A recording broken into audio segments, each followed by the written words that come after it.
Today we are rocking with a Siege Rhino deck. This is Abzan midrange in Explorer, and this deck can win by having better, bigger creatures and more effective removal than our opponents. Love the grindy midrange deck. This deck is absolutely crushing it on the ladder right now, and I am extremely excited to see what exactly we can do here. Now, our opponent seems to be playing black-green as well, so we will find out if they are playing mid-range, but I am ready to go feeling pretty good about our turn here, starting off with a good amount of things. Going with this turn 3 Tireless Tracker I think is going to feel quite good, so let's put down this Temple Garden. I'm happy to pay the 2 life in order to get my Tireless Tracker in on time, and I think we're off to a totally fine start. I do love to see that Siege Rhino and that we could potentially ramp out with the Paradise Druid. Didn't work out in this scenario, but that's okay because Tireless Tracker can really add up with some insane card draw as we put clues onto the battlefield just for playing lands. It's a really nice card. So let's see what our opponent is playing. It looks like they are playing green, black, and white, so they are also playing the Abzan. So we could be seeing the mirror match here. This deck is quite good. We're going to be able to hold up a Vanishing Verse, so that's going to feel good, as well as getting our Paradise Druid down. We have nothing but removal, so it's a little awkward. Hopefully they play some threats that we can respond to, like a Siege Rhino. This is exactly the card that we are playing. As you can see, the 4 mana 4/5 trample, when it enters, it gains you 3 and drains your opponent 3. So quite good. Unfortunately, it's not a monocolored permanent, and so Vanishing Verse is not going to be helpful here, but we do have the Mythos of Nethroi, if it's a creature, or... Okay, so we're going to play the Mythos of Nethroi to go ahead and just get rid of that Siege Rhino. We're going to do just like that. We're going to leave our Paradise Druid open for removal because if we lose it at this point, that's okay. We're going to get our Trespasser down next turn to start accruing us some value and get a threat on board, and that's going to be great. Ooh, we could also go with the Tireless Tracker, but without a land in hand, I think I'll play that after the Trespasser, as they probably also have a nice suite of removal that I would certainly expect to see from them. So let's see what they're going to have here. So let's go ahead and get rid of that Siege Rhino just in case they're running some reanimation shenanigans. I haven't seen many of the decks of these particular colors running that. We will go ahead and leave our Paradise Druid available to tap for black for that Vanishing Verse, just in case we would see something scary. But other than that, we're really just kind of at a stalemate here. No one really getting ahead. We're kind of jockeying for position. Very similar in card. That will help us go up a card, though, so I am happy to see that Graveyard Trespasser get destroyed here because of the ward. Even though they're tossing a land, that's not too bad for us, and that can be the kind of play that gets you ahead in the game. So still ready to Vanishing Verse any monocolored permanent that they might have for us. But really just jockeying for position. As soon as we draw a land, this tracker is going to get much better. So I'm excited for that and would love to see a land here. That's beautiful. So we can go into this, and then we can put down our pathway, which cannot be interacted with, so we get the investigation no matter what removal they may have. And then once again, we're going to leave up that Druid in order to tap for black, just in case we find a spot for that Vanishing Verse to hit. So now I am feeling like we might be able to pull ahead on board here. This Tireless Tracker can create us card advantage by continuing to drop down these clues. And so far, that's going to be +1 card here off the Tireless Tracker. This is the kind of thing that this deck can just grind out your opponents. You get to a stalemate, and then overall your card quality just ends up being better. So we still ended up +1 on that card there because we were able to create the clue, and those kinds of things are what this deck really does. Now, it is pretty unfortunate there, actually, that we draw that. I think I will go ahead and put down another Tireless Tracker. It is a little risky to go ahead and put it down whenever we don't have anything to do with it, but since we have the mana for either of these spells, we're going to go ahead and start getting in with the Paradise Druid. If they want to use another removal spell on it, that's fine with me. That gets it out of their hand for one of our bigger threats, like hopefully a Siege Rhino or potentially maybe a Kalitas that we might see later down the line. So I'm totally fine with that. Like I said, it gets another piece of removal out of their hand. We don't really need the ramp once we get to this point. I think our biggest spell is 6 mana, I do believe. And so we are doing okay. Let's see a Tireless Tracker of their own. They'll probably get to put a land down because we're not going to be able to interact with this land drop if it is. But if they have to pass the turn, we get to do the old Vanishing Verse, give them a taste of their own medicine.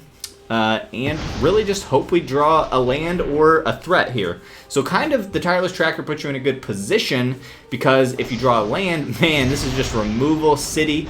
That's what these decks do. I guess I'll hold on to that land in case I would draw another tracker. But really, we're just at a huge stalemate here. Pretty boring game. Really jockeying for position. We can take care of a lot of their threats. Perfect. Love to see it. It's just a 2-drop.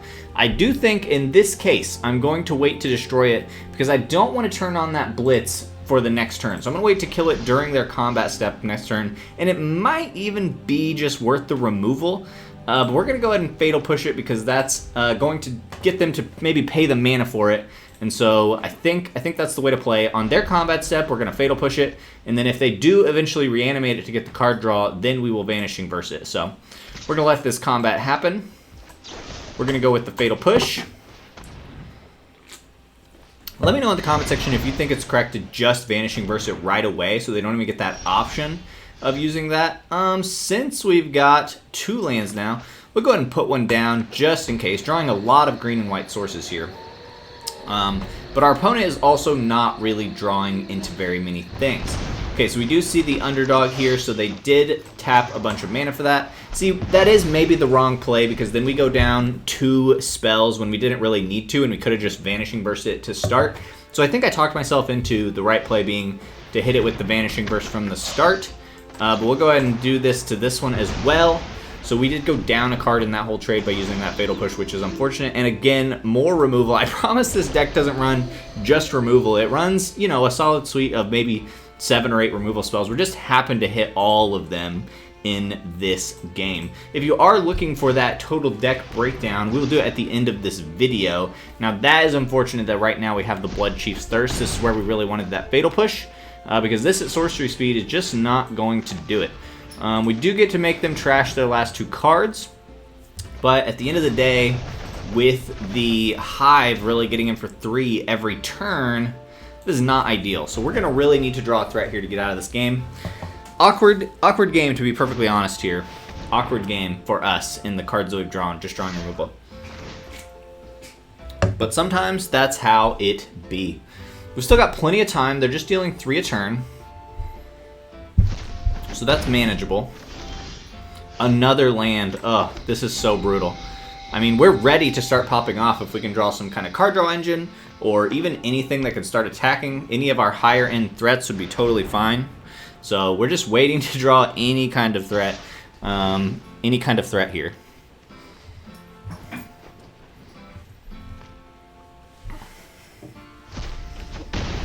Okay.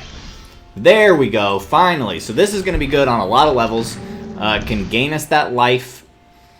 And it also is a great blocker. This does have Menace, which is pretty unfortunate. So that is a problem. So they're still going to get in for 3, but we're going to start getting in for 4. So that's good. Wrenn and Seven, this is a pretty good one to get here, I think. So let's go ahead and drop the Wrenn and Seven, if they'll allow it. And then I think just right away we're going to -3, make us a Tree Folk, because that's going to be nice and big at this stage of the game. Give us another blocker in case we do need that. And then next turn we can start using it to draw some lands. So that will be totally fine. Let's go ahead and drop another one just to make it bigger, just for fun. And then I'm guessing they're maybe holding this up as a blocker, but that doesn't make much sense to me. So not exactly sure what they're going for here. But we'll go ahead and attack. Get in our 4 damage. They're in danger now. They definitely need some sort of response next turn with this 8/8 and this Siege Rhino going to be coming at them. So I'm very curious to see what kind of play they have for us, but it definitely kind of feels like we've weaseled our way out of this one and that we might just be safer. Wandering Emperor will do a lot of work. We get rid of our Siege Rhino, but that is where drawing into this Wrenn and Seven is going to be huge to get rid of this guy right away. This is what you get for hurting my people. And we can actually, it might be worth it to hit the Wandering Emperor with that Bloodchief's Thirst. Okay, they're going to get their 3 damage in.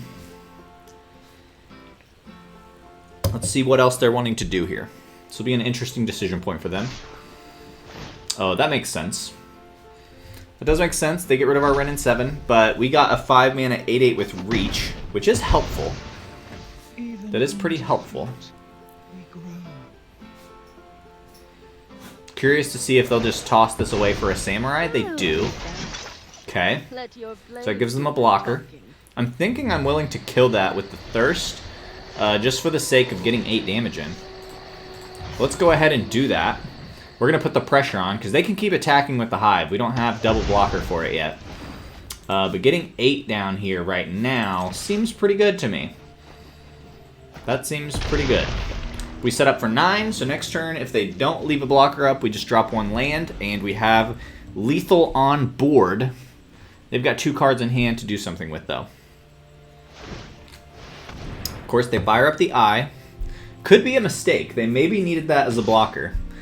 But maybe they've got a removal spell that they're banking on here. So this will be interesting. Okay, get rid of the Wrenn and Seven. We're down to 7.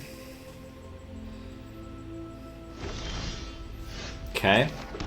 Put this down, go to 9, see what they've got. 3 mana up. Feels like they've got removal, right? Definitely feels like they would have removal. And they don't. That's the game. It was a weird, grindy one, but we got it. Let's keep going and see what we do in the next one. Okay, looking at our opener here, we're just looking for any kind of early play in all of our colors. We do have all of our colors a little weird on the early game plays. I prefer to have at least a 2-drop, but I think seeing both the Siege Rhino plus several good threats here, I'm willing to keep, especially being on the draw. Now, if you are still watching this video and you are enjoying it, consider subscribing. We play nothing but Explorer content on here. I've got a pretty big and growing library of Explorer videos, and they're a lot like this, and you might enjoy it. So, please consider subscribing. Thanks for watching. Now, let's see. We did draw a 2-drop, and so I want to get down my white mana source here, and so that we have black-white in case the Vanishing Verse comes up. Looks like we're certainly playing against mono green, so Vanishing Verse probably going to be a great card here. I will definitely take that trade. That certainly seems worth it to me. We're going to have to watch out and be careful, though, because they are going to cause a lot of problems for us. They're going to go really big, really tall, really fast. So our removal spells will be pretty crucial in this matchup, I am predicting. Okay, so we do want eventually double black here, so let's go ahead and put down the Takenuma. We've got all the colors we need. We could keep this up, but I like getting down a Graveyard Trespasser as a nice threat. This can get into to be a pretty big threat and a pretty big problem on board, especially if next turn we decide that we want to destroy something. Okay, now, they are going to reveal an artifact, but let us effectively kill this. That'll be good. We at least get to see what it is. Okay, they do go with the Chariot. All right, now let's get ourselves a double white to have this Emperor ready to go. Before we do anything, let's get rid of Karn. I don't need to do anything there. Karn is gone. They're going to play a Chariot, which is going to give them 2 2/2s. And then they might attack with it, so we could try to exile it, or we could just drop down a Siege Rhino, which actually defeats it in battle, so they can't really attack with it. I think I like just dropping down a Siege Rhino here, right on curve, right on time, and then next turn maybe we get down a Tireless Tracker, start getting a little bit of a card draw engine going. And they actually go Cavalier, so that's good. Great card. This is probably worth hitting with the Mythos. When it dies, you get to put a target card from your graveyard on top of the library. Okay. Well now. Okay, so we've got some options. I think we definitely need to get this out of the way so we can start slamming. So I think we probably do that right now. Unless we think they're going to attack and then we save the Emperor to save the Dice trigger. The question is, how aggressive do they want to be with this Cavalier? Because if they're going to attack, I would love to hit it with the Wandering Emperor. It seems like they would want to attack into it, but they also might be setting something up. Emperor will be good against a lot of stuff. He can put another card on top. So he could put Karn back on top, which is pretty bad. Because he could put Karn on top, I think I'm interested in just holding back and going with the Wandering Emperor. I'm really hoping he attacks with this Cavalier of Thorns, and he's just banking on me. Okay, target permanent you control becomes the target of a spell or ability on opponents. You may draw a card. I mean, that's pretty annoying, because that's going to draw him a card off the Emperor ability. So Battle Mammoth is a great card right here. And they're not even going to go for it. Alright, well then we have to destroy something here. I think we have to get rid of this first though now, because it's such a huge threat. We'll pay with Abzan colors. They get the trade. Battle Mammoth is fantastic. Hard card to deal with, honestly. This would get rid of both of these. And then we would add 2 mana. Right now we're just waiting.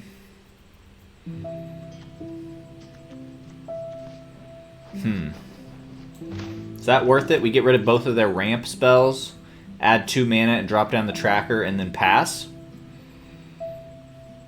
I think that's worth it.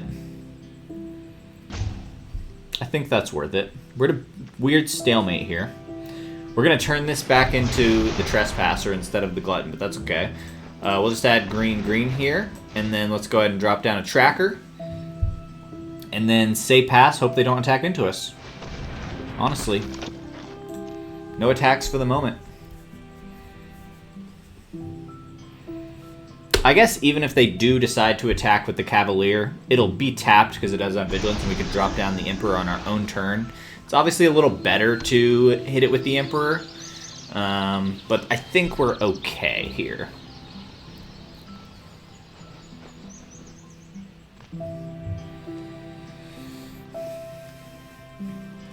Mono green, very, very strong archetype right now. It's just always solid. No matter, it feels like it has a good matchup against anything. It doesn't seem to be great, but you've always got a good chance. Storm the Festival is a really good card. It's super tough to deal with. We got a little lucky that one of their cards they hit was actually a Mystic. Okay, this is good. Get us some card draw going. Should we have not made a clue? Okay, there we go. We're just my internet's being a little slow today. Okay, so the options are they going to attack? He's at least going to attack with the Questing Beast, and we can hit that then. So I'm willing to wait. Again, we're going to wait. Flip our Glutton is good. And if he attacks with the Cavalier and the Questing Beast, I would be willing to trade my Graveyard Glutton for the Questing Beast, exile the Cavalier of Thorns, and then I feel like in that case, we're really set up for success. All right, Nissa, another big problem. Creates a bunch of value by making all of these into creatures. Now I wish I had that Culling Ritual back. Just one of in the deck, I do believe, off the top of my head. So that could be a bit of a problem. Luckily, it can't attack in because we've got such chunky blockers, but I would love to see them start swinging something in. I really would. Get my Emperor turned on with some fun things to do here. Chariot comes down. Okay. Feels like we're not in control here. I think they have the edge right now. They've got a lot going on.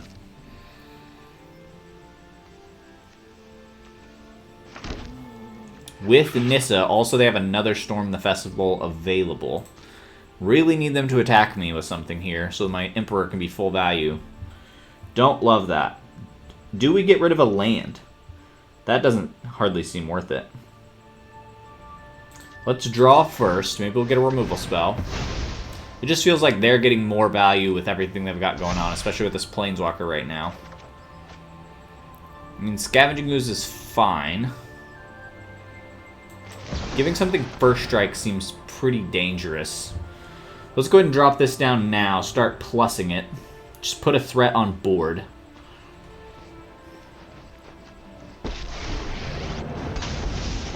And then I think let's turn this into a 6/6 next turn. Start attacking with it. 6/6 first strike is insane. That's not bad. Alright, we're going to put some pressure on here. We're going to finally put some pressure on. Strike fast and strike hard. 5/5 first strike, not as interesting. What do we do? We don't have that much green to grow this. Let's do Kalitas. As well as a hearse. Okay.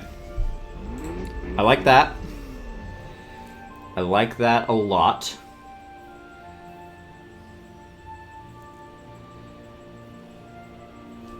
Now it's their move.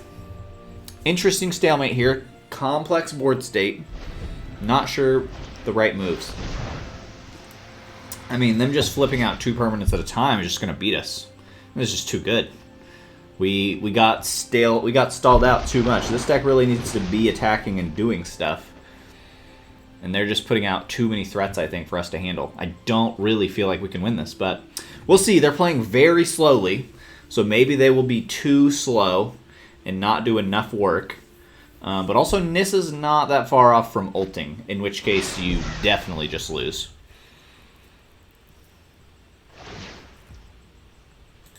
Turn another land on. Nature's true power. Not the worst threat we've ever seen.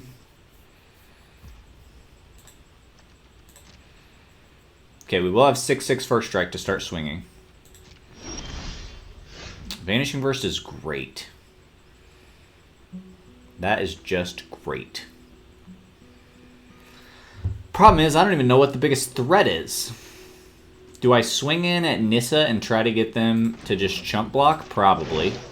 Because they're probably willing to chump block.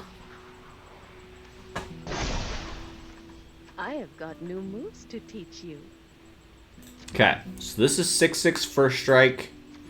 We can start gaining some life. Draining some life. So let's do this. I think they'll chump.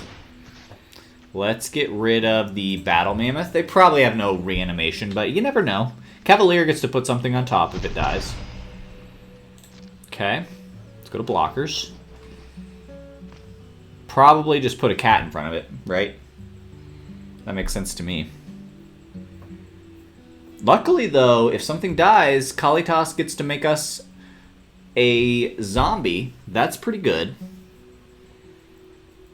I mean, how interested are they in trying to ult Nissa? Okay, perfect. It's exactly the kind of thing I want to see. So we're actually going to hit the quest. It's first strike, so actually we can exile the Cavalier, and then first strike, we get to kill the questing beast before the death touch happens. They've got a little mana to work with, but probably don't have much to do at instant speed. So I feel great about this. And then we're going to get to turn on something with Kalitas here. Perfect. Okay, we should have it. Okay, we have our 2/2 zombie. Amazing. I kind of want to keep up 3 mana to sacrifice that zombie, turn this into a 5/6. I think that's the play. I think that's why we're holding back the Scavenging Ooze here. Excellent. All right, I'm feeling like we're edging towards putting ourselves over the top here. They've still got a lot of value, and Nissa is terrifying. I maybe even should have Vanishing Verse this, because it's going to make all these 3/3s indestructible, which gets really hard to play around. But we shall see. Another Battle Mammoth is a pretty big problem. That's a pretty big problem, not going to lie. But we're going to get to do some work as well. Okay, it's fine. Scary, but fine. Next turn, they ult. So that's a really big problem.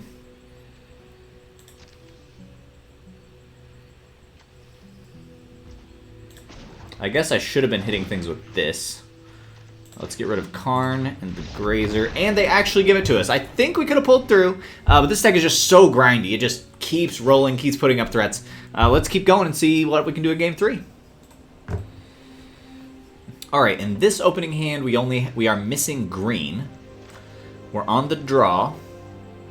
We have access to a Fatal Push, but also no 2-drop. If I had a 2-drop I was really interested in playing, I think I would keep it, but I think for this we need to mulligan. Okay, love seeing that. And then I think here we toss the Emperor away, keep these 3 cards. Tracker can get us back on track, pun intended. But turn 2 Paradise Druid is really good.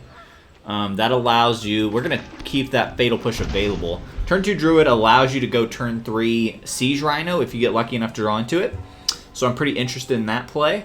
And I'm hoping they play a nice little 2-drop for us to Fatal Push here and just get started with some nice things. Perfect. Love to see it. Mono white with a Hushbringer. Not sure what that's going to be all about. Let's go ahead and get this down. Put down our Druid. Next turn, we've got the Tracker ready.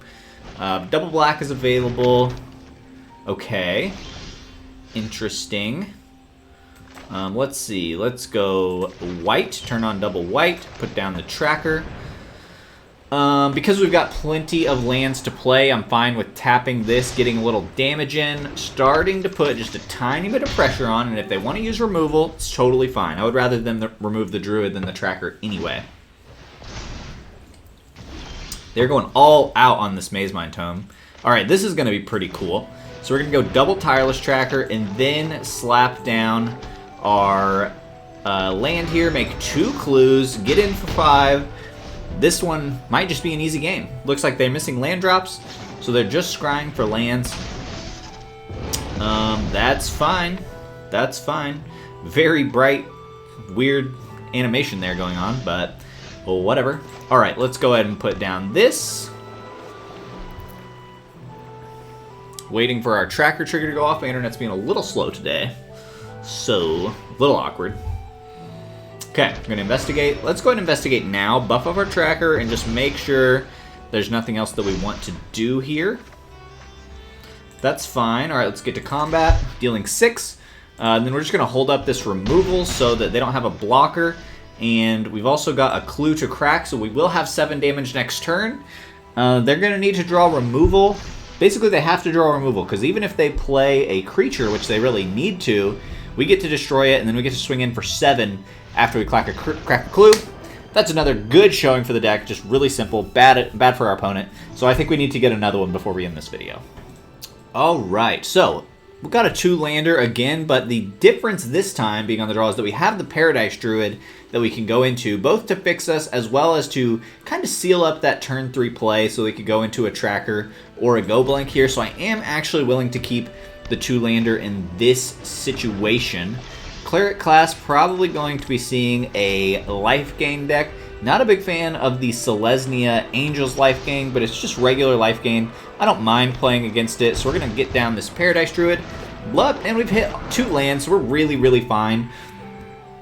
Will be an interesting choice here. I think the play is to go into Tireless Tracker instead of Go Blank, just because that puts a threat on board. Righteous Valkyrie is also a pretty big problem. Sorrow does X damage, so we need to get to 5. We're not ready for that yet. What's the play here? I think we want to get down, or do we want to actually just get the KO? Righteous Valkyrie puts in way, way, way too much work. When another Angel or Cleric enters, you gain life equal to its toughness. That gets insane. I think we need to remove that basically right away. So let's just put in that Cemetery, and then we're going to pass and just hold up Mythos of Nethroi here. See what our opponent has for us. Luckily, we can just hold it up, and whenever he plays a creature... Alright, that's still perfectly fine time to just hit the Valkyrie. That's going to open up the board for us. Whenever he gains life, he's going to start... Or she, whenever Will here starts gaining life, they're going to put counters on stuff. So we do need to start playing threats. Or we could... So let's go Tireless Tracker now, and then Go Blank next turn I think feels pretty good. This can be anything. I want to turn on a Vanishing Verse here. Potentially we'll even hit the Cleric class. That card does a lot of work. So I'd like having the option to do that. Or we could also hit it with the Boseiju. Probably going to be my play. I think that'll be the play. But I got to keep the Paradise Druid available here, so we're not going to attack. But trading this seems pretty decent. That seems pretty decent. So I think Boseiju on the Cleric class is probably the way we're going to go. We'll see what creature they may play here. Okay, tap land's fine. Skyclave Apparition. They're going to exile one of our cards. And then we could get it back by using Vanishing Verse right away. Well, we don't get it back. We just get a random token. Okay, I think I like channeling Boseiju here.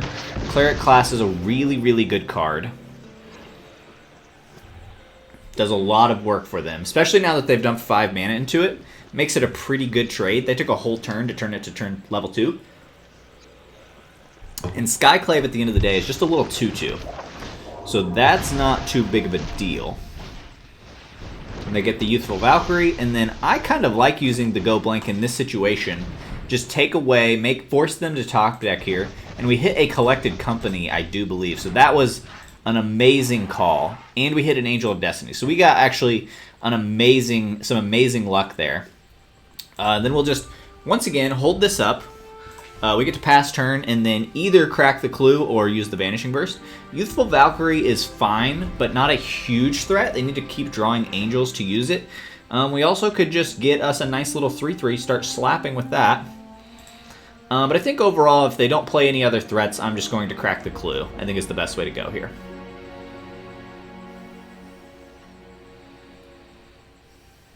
Either of these can be hit pretty easily with the March. I'd rather save the Verse, just because it's so much more flexible. March is a pretty good card, but a little bit mana intensive. So this could be a card that maybe eventually is supposed to be changed out. But for now, I'm enjoying it. I just run one of this one and then one of the White March. And so that's pretty good too. Okay, Hearse, not really going to do anything for us here. But I think I like playing a Tracker.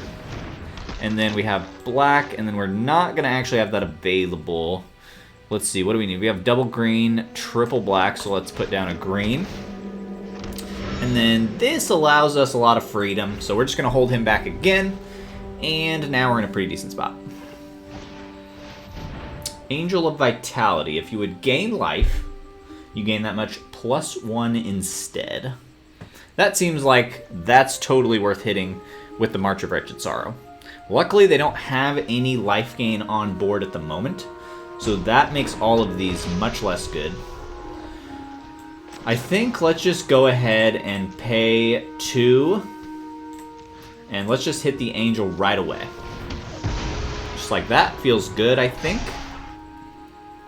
Valkyrie can always go to the Vanishing Verse if it gets to be too big of a problem. Would actually love it if they hit the Paradise Druid here. Alright, Tracker, makes sense. It's going to be a big threat. Okay, once again, this deck gets into a lot of stalemates, but it seems to have more grinding power on average than the deck. So this is actually not the worst case scenario for the deck by any means. Let's crack this clue first, see what kind of options we can give ourselves.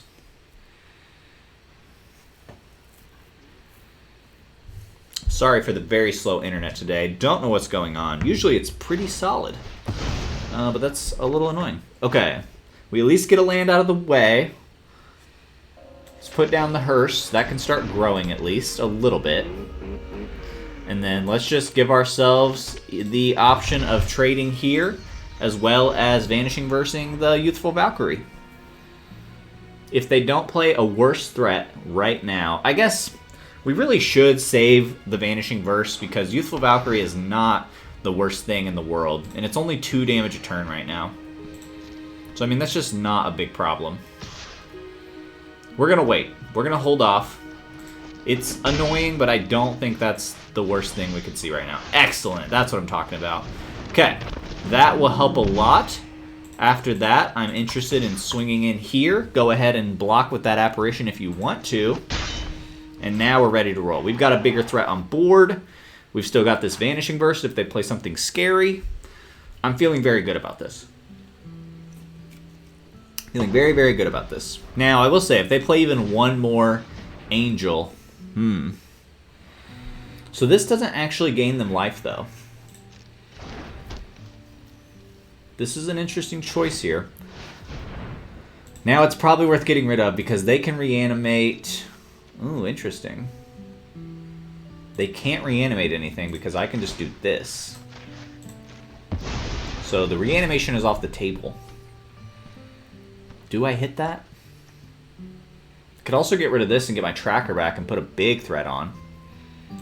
I mean, what's the worst thing they could hit? I mean, they could bring out like an Angel of Destiny. That would be bad. I'm tempted to hit the light, bring back my own Tracker, put on Crazy Pressure, but that's probably wrong. We probably just wait until they have a worse threat than we do. Might even be right to just start going aggro here, get rid of this Youthful Valkyrie. They're going to swing in, though.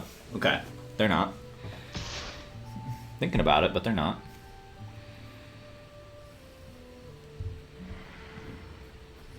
Yeah, I think I'm going to Vanishing Verse this Youthful Valkyrie. Let ourselves really get aggressive here. We can keep popping stuff out of the yard if they try to reanimate it next turn, so we don't have to worry about that. And then I think we just start... Oh, yeah, that's beautiful. So let's attack here, put the pressure on, and then another Siege Rhino is amazing here. Perfect. And then gain and drain 3, and just put all kinds of pressure on. We're going to keep this land in hand, so we got to keep him guessing. Nothing in the graveyard to reanimate. That's really good. Bishop of Wings. I mean, that's a great card early. That's one of my most hated cards ever. Now, hopefully... Okay, and we get the win. Now, let's jump to the deck breakdown for the day. Thank you for watching so far.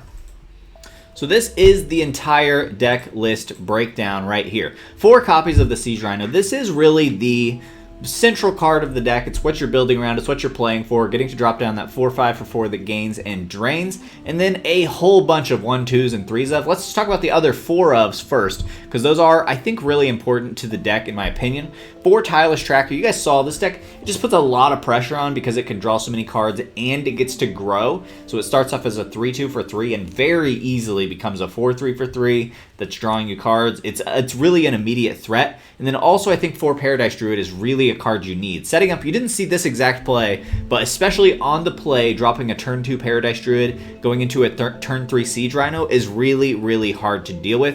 And then also 4 Fatal Push. This one is not as essential, it's just what I have access to. There's a lot of removal in the deck, so you can kind of mix and match. I just would say maybe don't run more than 1 Bloodchief's Thirst because it's such a bad, it's not bad, it's just as sorcery speed is tough.